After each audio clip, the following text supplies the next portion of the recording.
and welcome back to 90's Noise. This is Ashley, born 1988. I'm April, born 1991, and we have a special guest. So we've got Shaleena with Everything 90's podcast. Go ahead and introduce yourself. Hey everyone, thanks for having me on the show. I'm excited to be here. I'm a 90's baby as well, so Awesome. When I heard about your podcast and when you all invited me on, I got excited. I've been watching yours and everything, and I love how you had been doing the 90's versus 2000s and everything. I was Yes, like, oh, yeah. definitely a 90's baby at heart, so definitely have to have her on. So do you want to just tell us a little bit how did you get started in podcasting? Sure, great question.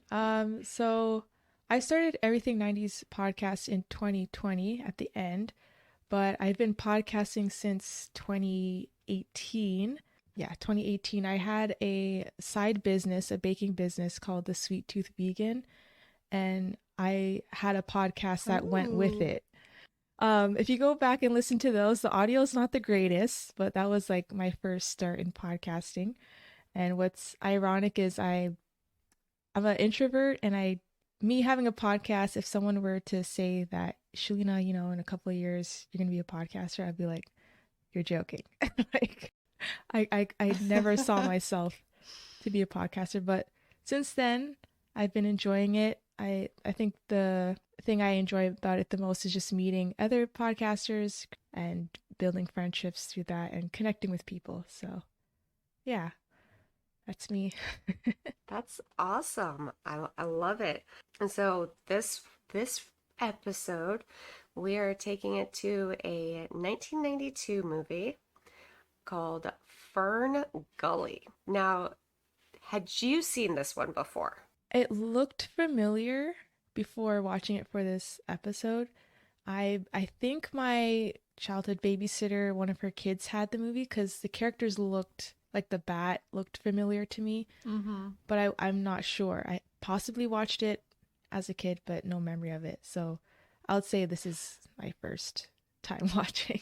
Okay. I'm going to have to agree with you on that. I felt the same way because I thought going into it as well, I thought, oh, I would remember this. Maybe it would bring back some memory, but no, I really had no idea what was going on. It was all new to me. I was very surprised. Yeah, Okay. same here.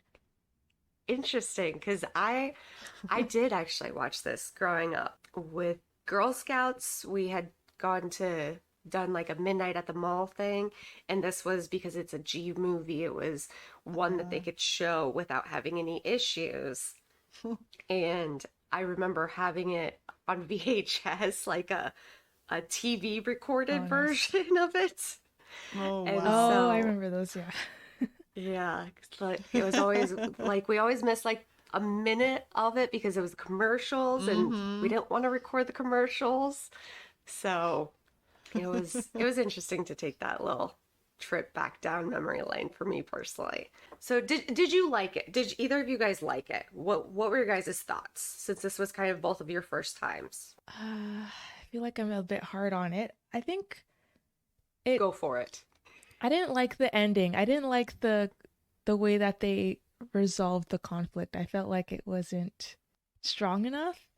But and that's like with my adult eyes. I don't know how I would have reacted to it as a kid, but I did like, the messaging of like animal cruelty, animal testing when it came to Batty's character, and then the whole message of like we have to be sustainable. If we're going to use natural resources, we got to be sustainable, and if we're not, then we're going downhill. We are already at that point. And this came out in 92, but Exactly. it's already Right. Yeah. too late. Yeah. I shouldn't be laughing. Unfortunately. But it's, yeah. But yeah, I guess as a kid's movie, keeping it more simple and light, I get it. But that's just my only critique is just the ending of it all, of the movie. Yeah. What about you, Yeah, Ashley? they definitely didn't push the topic far enough. Like, I don't even think as a kid you would have understood the song that Batty was singing about the testing and the animal cruelty part. That I don't think as a kid that came across at all. So kind of hearing that as an adult, you're like, wait, whoa, like that's actually really traumatic. And so just you, April, watching it at the mall with your group of Girl Scouts, like that's a bit much for like a kid's maybe to put in there. Like I even as an adult, I don't want to hear about that. Like that's awful, you know, and you feel so bad for them. So that was kind of like a big shocking moment for me in that movie, for sure, hearing that song. Mm. Just so both of you guys know, with the research I was doing on this, they brought it down.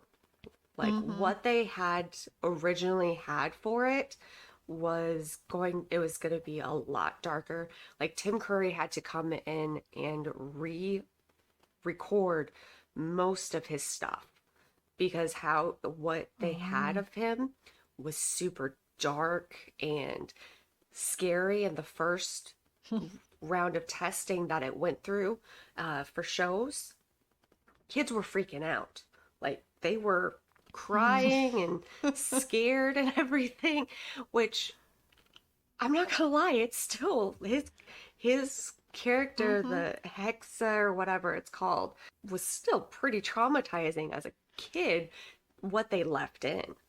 I personally remember that was one of my least favorite parts of that, was how traumatizing that character was, and just the animals being so scared of it and running and everything. I'm a huge animal lover myself, and it's still like I said, it's still kind of rewatching. It was kind of like, okay, we're like you're saying, we're way past that point, but why didn't we see it before? Yeah. I mean, and I felt like the 90s were doing a lot of this type of topic. They were trying to really push that environmental thing. And, you know, I don't know if they were trying to wake people up, but the sad part is that it didn't seem to work because we're still facing those troubles today. So as much as it was great seeing a lot of these movies that were doing that, for some reason it just didn't seem to connect. And I think like, especially with this movie, the message wasn't like hard enough. Like they didn't really push the issue was the humans. They kind of just danced around it and kind of joked about it and then kind of turned it on to Tim Curry's character, that he was really just the one responsible for it, not the humans in the end, you know? Yeah. So it was just sort of like, oh, okay, well, everything will be fine. Yeah, I found that I was confused. I'm like, because the fairies were afraid of hexes, not necessarily humans. But in the way that the movie depicted both characters or both sides, it was like the same thing. Like Hexus was just driving on the tree cutter, like just controlling the tree cutter. I don't. Yeah. It's almost like Hexus was or Hexus. Did I say Hector? Hexus, Sorry. I don't know. I don't honestly remember. That's because it's only said like 3 or 4 times in the entire movie. But it was a very short movie though. So, it kind of started and then it ended.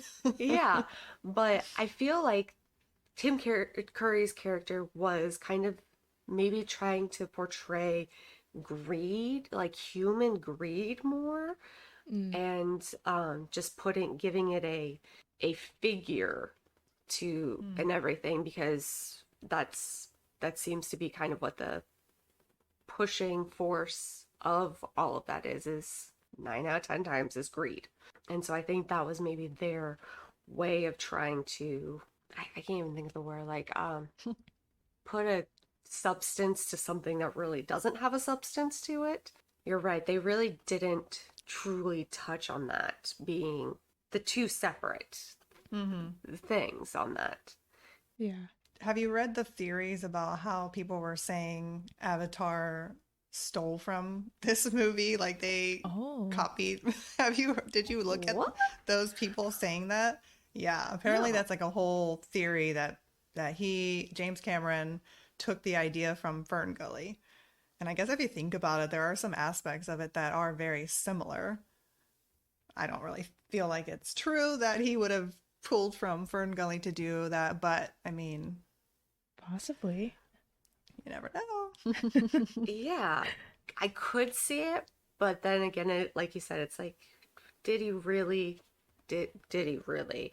Now, what I did find interesting, I don't know if either of you guys read on this, but this was actually Robin Williams' first voice acting Mm-hmm. Oh, role, nice. and he had signed for FernGully and then was in the process of doing FernGully and then signed for Genie for Aladdin. Mm-hmm. And according to the web, we all know that anybody can put anything up on there. But according to IMDb, they were saying that Disney was so upset and frustrated that he was signed for another movie that was coming out at the same time that they tried to sabotage FernGully. Yeah. Oh no. Mm-hmm. Like they would Drama. Oh my if gosh. if they had like rented a recording studio, Disney would go in and rent it for twice the amount to kick them out pretty much. April, do you remember when we were talking about when we were talking about Aladdin and how Disney had sort of created that whole drama with Robin Williams? And I don't know if Yeah. you know about that, but I I guess don't. Disney, like Robin Williams had agreed to do Aladdin for scale pay, and with that, he didn't want his name and his image to be like representing the movie. He didn't want that to be the focus. But I guess they kind of went behind his back and ended up sort of featuring him more in all the trailers and the posters. If you go back and look at him, you'll see he's like kind of the main figure on it. Mm. And so he decided, that's why he's not in Aladdin 2, is because he decided, well, you guys screw me over. This isn't right. So I was kind of wondering after reading about FernGully, because I didn't realize that he was a part of that and that was before Aladdin, if they tried to sabotage him because, even more because of him still doing FernGully. I mean, I don't know. Right. That's just my theory on that. Wow. Super interesting. Yeah. And now I'm Yeah. wondering, like, what other movies has Disney like what other animation movies have they sabotaged? Ooh. Because there's a That lot of great, It wouldn't put it past Disney. yeah. yeah, there's a lot of great non-Disney animated movies that I remember from my childhood, but they weren't as popular. Like if I were to name one, I don't know if people would know them. So I Yeah. wonder. Yeah, Like that's very true. I don't know if either of you have been seeing like on Instagram the whole audio line of name a movie that probably nobody else grew up with, but that shocks you. This is mine, Geppetto. And then like people are doing ones like Rock-a-Doodle-Doo, Oh the gosh. Swan, was it Swan Princess, I think? Oh. Yes, I know that one. I had that one. Mm-hmm. Troll in Central Park. Did either of you guys ever see those? No, Oh I haven't man. heard that one. I had to send those to you guys just because it's an interesting one. And just like different lists and so many, and most of them aren't Disney. I wonder if, like you said, watching this and learning some of the backstory, what else they might have Mm-hmm. tried sabotaging. Yeah. Research study for us. Oh yeah, absolutely. I was kind of shocked that it was a musical. Like because I Really? don't Oh, remember yeah. this movie, and I was just like, wait, they're singing now? Like, was it necessary for the musical part of it? I don't know. I felt like the story would have probably been fine without it. Because I didn't really feel like any of the songs were super hard hitting. Besides Hex guy. Tim I think Curry, that we'll was the go with best. that. Tim Curry. I think that was the best musical number throughout the movie. I felt like the rest of them were almost just kind of unnecessary fillers, I guess, because Yeah. again, the movie wasn't that long, so it's like they were just trying to fill gaps into this movie. They didn't know what else to say about it and just decided to, we'll just have them sing songs that really don't correlate with the movie that much. Yeah, I Yeah. felt that too, like the pacing of the movie, and maybe this goes back to what April was saying about how they had to edit it a lot. But I found like a good chunk of the movie was just like, we know what the problem is, we know what the threat is, but most of it focused on Zak and Krista's friendship him getting to know her. Like the whole scene of them, like it's just music and then them just like flying around. Falling in love Yeah, 2 I'm seconds like, this later. is so long. This is so long. But like a good chunk of it is just, I don't know, I felt like the pacing was a bit off, and like the whole conflict, Crysta finding out that Zak lied, and then her saving him and him saving the forest, like it just was so fast. Like It was. yeah, he lied. Like they oh, rushed no. through that part of it. And it was like, this is kind of getting good now. Okay. Like Yeah. the Hexus is starting to come out. He's starting to do dirty work. I wanted to see kind of more of that play out. And then, if they were going to create some sort of love story between the two, sort of let that develop a little bit more instead of just like, oh, here we go. 2 hours later. Yeah, and even the way they defeated Hexus, like it was just so fast. It really was. Yeah. It was almost anticlimactic. Yeah. Zach just turns off the machine, and then Hexus stops breathing. Oh my gosh. Like, oh, okay. That's all we have to do to save the forest is turn the keys off. I mean, I wish it was life that could simple. be that simple, right? Yeah. Oh, that'd be great if it was. Man. So, kind of touching back on the music part. So the Batty rap sequence, which it was animated digitally, it was only they were using a cell animation during the whole thing, which I'm not exactly sure what that is. I don't know what that is. But Robin Williams, like on that, doing the Batty rap, it was one of those things where, for me, I really enjoyed that. Like, I know the music was kind of cheesy and everything, but I don't know. Like, Robin Williams was just one of those people that we just don't get that many of, and his performance, he had over 14 hours worth of audio for this movie. It seemed like it was the same process with Aladdin, though. Like, he just was kind of let loose and got to record whatever he wanted and just went off on his tangents, and they just kind of pieced together and used what they wanted to, which is kind of amazing that someone can improvise that much into a story and create this whole character that you just fall in love with. Because I did really enjoy Batty. You know, I think that he fit that role perfectly. Yeah, I agree. He was a gem for sure. Was gone too soon. And I feel like he's good in any kids movies. Like, I adored him in Jack. I think that was my first introduction to him, either Jack or Mrs. Doubtfire, but Mrs. Doubtfire is not a kids movie, but yeah, with his kids movies about kids, Jack was, I was like, oh wow, he's cool. I like him. I think mine was probably Hook. Oh, okay.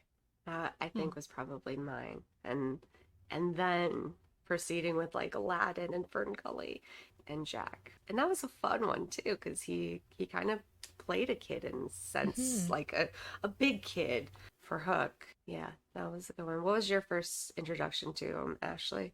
I want to say it's probably Aladdin, just because I remember growing up with so much Aladdin stuff, and I think that would have been, obviously not knowing, but that would have been the first movie I watched and connected with him. Nice. Now, I don't know about you guys, but for me personally, Tim Curry does make an excellent villain.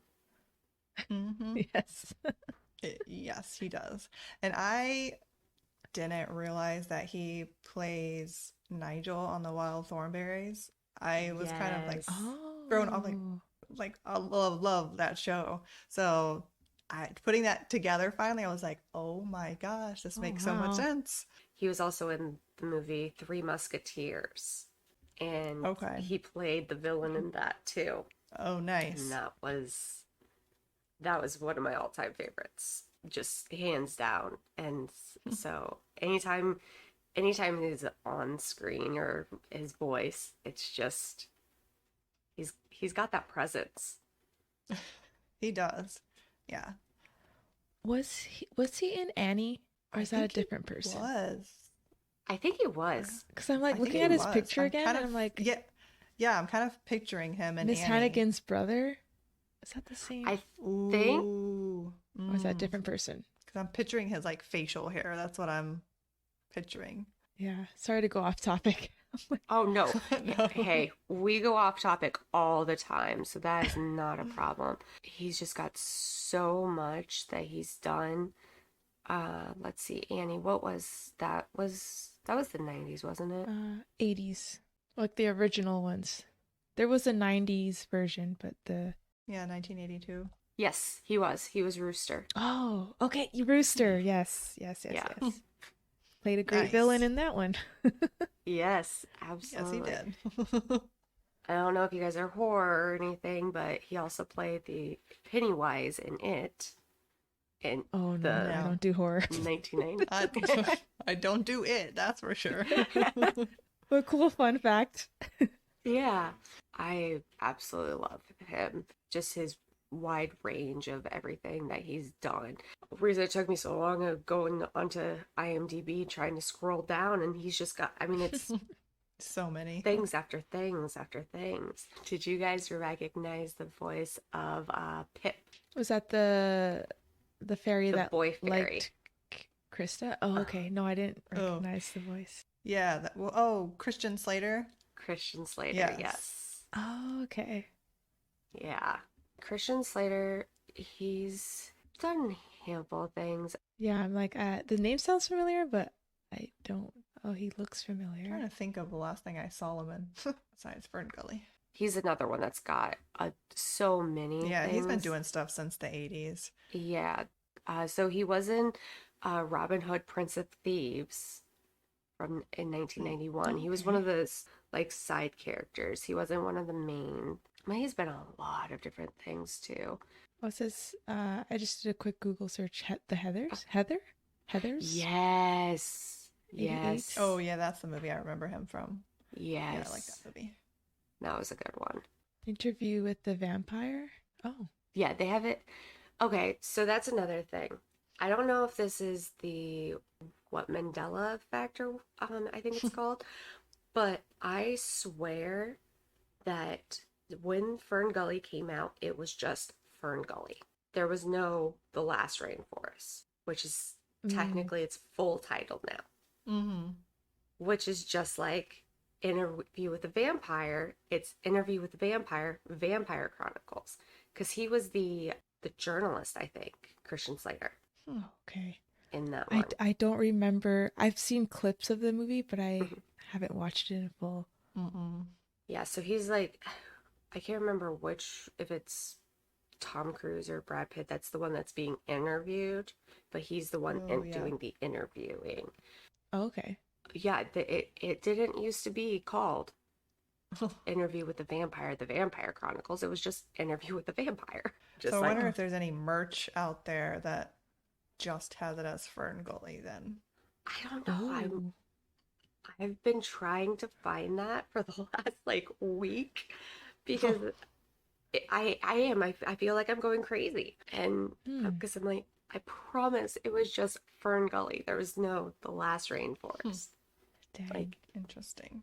Your listeners should let you know if they also thought it was just FernGully or remember it that Yes. way. You should do like a Yes. poll. Ooh. yes, absolutely. Oh, man. Because that has been driving me crazy on it, honestly. Yeah, so Cheech and Chong also had like Oh, yeah. little cameos in a sense, I like to call it. They were the little like ones flying around on the creatures. Little beetles. Yeah, Oh, on the yes, yes, yes. Beatles. Mm-hmm. Yeah. But our main girl, Samantha Mathis, voiced the main character, Super Mario Brothers, from 1993. I don't know if either of you guys had watched that. Cringe to a max. But I know of it. Don't worry, Ashley, I'm not gonna make you watch that one. But yeah, she was also the voice on that. Done a few other things too, but Sorry, so she voiced Crysta? yeah, she voiced Crysta. Oh, okay. Yeah. Met her, didn't have the best experience or anything, but I'm not one to talk bad about people. So going on to Crysta, what were your thoughts on her character and how she was portrayed? Because I felt like they kind of made her almost kind of dumbed down, like a typical female character, how they do. And I didn't feel like she really was super intelligent about the forest that she was living in, and then falling in love so quickly with the guy that she just met. I just felt like with where they were trying to go with the whole theme of the movie, she could have been portrayed as a little bit stronger, I guess. Yeah, that's a good point, actually. Yeah. I don't know if I could add to that, but that is a good critique. I don't think the love story was necessary. No, not for a Yeah. kids movie. Like, I know. Yeah. Like they could have just been friends, or, you know? Yeah. Yeah, I feel like with Krista's character, it was very, like you're saying, Ashley, very typical female, not being as smart as she could, but also I feel like she was just really airheady. Yeah. It kind of reminded me, I guess, a little bit. Oh, there's another character that they do the same kind of thing. I think for some reason, like Pocahontas is coming into mind. Oh no, she's not airheaded. Yeah, that's why I'm like, why is Pocahontas coming into mind on this? She's pretty strong. Because she's like a freaking badass. But maybe it's another one of the movies that was around that same time, and that's maybe why. Was Belle? For her quickness to fall in love with the beast, I feel that kind of was around the same progression, like super quick, like what the heck. Oh no, I don't even, again, don't know why Pocahontas came into mind, but Anna from Frozen. I've never watched it fully. I know I'm late. I've watched it once, so I can't really say I like know what's going on. But her character is they opened the castle gates for the first time in years and everything, and this prince comes from another neighboring place, and they fall in love instantly, and it was just very that doesn't happen. I mean, we could be talking about Ariel too. So Ariel, that's what I meant. Not Belle. Yes, Ariel. yes. Yeah. Sorry, Belle. Ariel for sure. Yeah, definitely Ariel. Yeah, like the giving up the voice for a guy. I mean, in this, it kind of almost, she seemed to kind of almost be giving up most of herself for a human, not even the same freaking species. What did you think though about the fairy's ability? Well, I don't know, for her anyways, I don't know about the other fairies, but she was able to like had the shrinking ability. Yeah, like to shrink other people. What did you think about that? Well, it saved the guy's life. I forget his name now. I know, that's why I'm like, that guy. Is it Pip? No. I know Pip was one of them. Pip was the one that was like, what the hell are you doing with a human? Oh, yes. Pip is the voice of reasoning. The guy who's, It was Zach? Zach. Oh. Zach. Yeah, okay. Zach. It saved Zach's life. It did. That's the only good thing about that. A little bit. But wasn't she going for like a different spell though, or like a different whatever? Right? She was going for something different, not actually shrinking him. Yes. But I think she was still new in like learning how to use her magic, and if I remember correctly, I don't know if it was the grandma or like the wise woman basically tell her like you're not ready yet. Oh yeah. I think. Yeah. I hope I'm remembering this correctly. It's kind of pulling memories. It's the name of the character there. Magi is what they call her. Yes. She was warning her about I think it was something along the lines of like, you're not ready yet, keep practicing kind of thing. And then she kind of goes against that wisdom and of course gets into things that she shouldn't be getting into, and that's how we end up with this scenario. Yikes. Isn't that most scenarios in movies in real lives, doing stuff that we're not supposed to, and then why did this end up happening? Well, you did what we told you not to. That's why. Oh man. Parents probably love that. They're like, oh yeah, that's why we tell you not to do things, Mhm. because this is what's going to happen. Exactly what we say is going to happen. Exactly.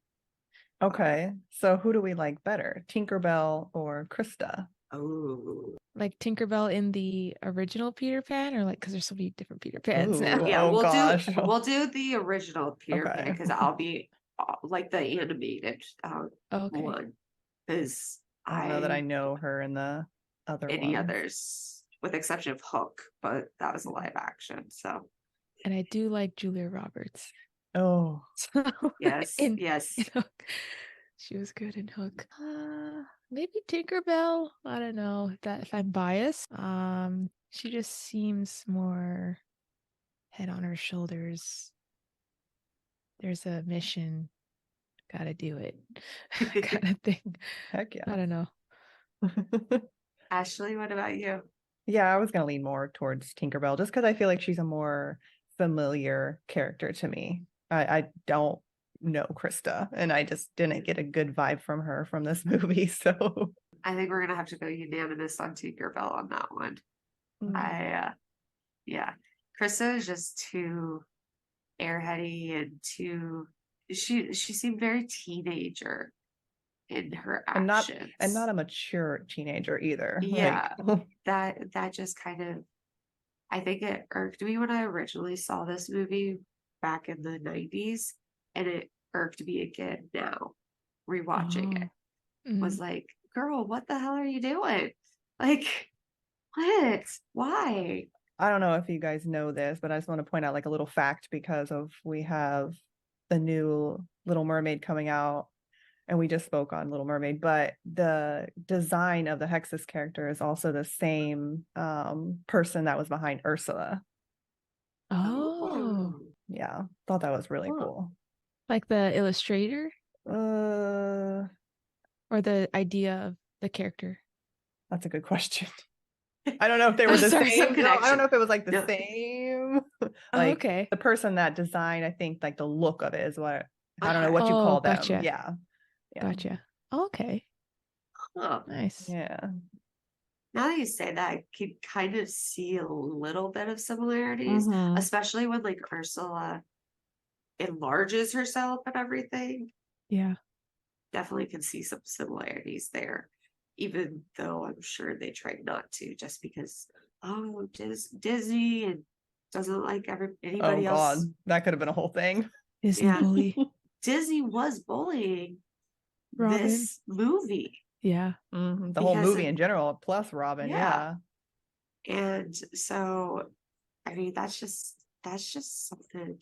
Gosh, the politics in the entertainment industry, especially with a huge corporation like Disney, they try to just overtake everything, even back Mhm. then, Mhm. before they had added on all the different things like Fox and whatever else they've Mhm. added on, the Marvel, Star Marvel. Wars, Yeah. all of those. They wanted to even monopolize the actors' times and that didn't want them to be a part of anything else successful.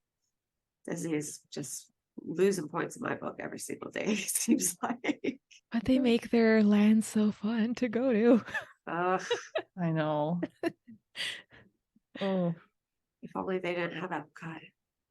I It'd be a know. lot And the easier. Food and Wine Festival. Oh my gosh. Have you ever been to any of them? Yeah, the one in Orlando and the one in California. Oh, you've been to both? I'm in Anaheim. That's what it's called. Uh-huh. Mm-hmm. Yeah. Which one That's do you prefer? the one in Orlando. Oh, okay. Nice. I think because there's more options. It's larger. I went there as a kid, so my memories are pretty fond. And the one I in Anaheim I went to this year actually, Oh. February. Yeah, for the first time. nice. Well, does anyone have a favorite character from this film? As much as Batty. we love to hate everyone. I know, that's what I was thinking too. Yeah. The wise one. The tortured soul. I also kind of liked the Batty, but Yeah, Batty. Batty, but some of his songs, I think we mentioned, were just like, oh my god, he's talking about Mhm. animal cruelty. Yeah. Yeah. But he was a nice sidekick character. I kind of want to say Pip. Oh, Pip. Kind of like the part where he was very weary of the human coming, Zak coming in. Like, Yeah. even though he kind of had that gross jealousy, protective, or what's the word I'm looking for? Overprotective, but borderline Yeah. obsessive Oh and like yeah. I was like, possessive. Yeah, I didn't yeah. like that part, but there were scenes where he, you know, he had a good point of not trusting Zak. So Yeah. the good parts of his character, yes. I forgot. Does he turn back into the human at the end? Yeah. He Yes. does? Yes. Okay. Okay. So that was just a quick romance and Yeah. pointless. What was the point of it? Why? What was the point? Ashley, who is your favorite character? I think I would have to go with Batty as well. I just think he brought the humor to it. And I'm kind of like, yeah, the song that he sang was way too graphic, but I'm just kind of curious if they didn't have his character, how it would have held up. I feel like he almost sort of picked up some of those pieces where it was just kind of going in all different directions. Mhm. So I felt like he helped kind of round things up. Yeah. Especially considering the fact that he really was only supposed to be a small part in the movie. Like Batty was only supposed to be like a single scene, but Oh, with Robin Williams and his incredible improvisation and everything, he gave them so much content that they went back and were like, we have to give Batty more screen time. Like we have to use some of this. Like there's nothing, there's no way we could just throw this on the cutting room floor. We need more Batty. Yeah, I'm And really curious as to what their original script idea was then, if he wasn't supposed to be involved in helping her and all that, because wasn't he a big help like in the end of yes. Yeah. kind of yeah, saving them almost? So yeah.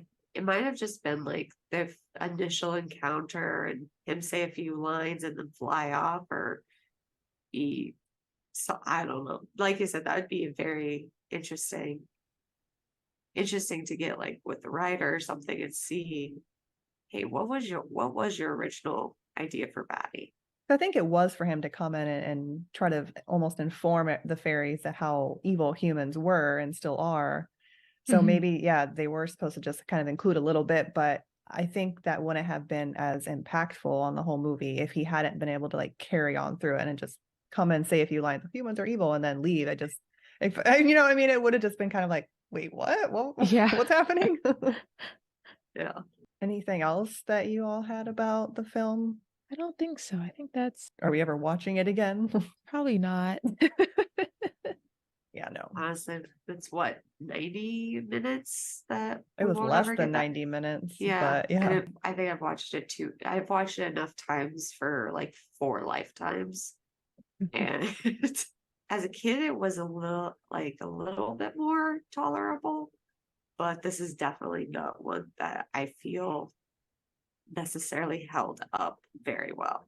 I mean, heck, humans still screwed ourselves over with the forest and everything. That obviously didn't get through our heads. It just didn't hold up very well at all. Agreed. Yeah.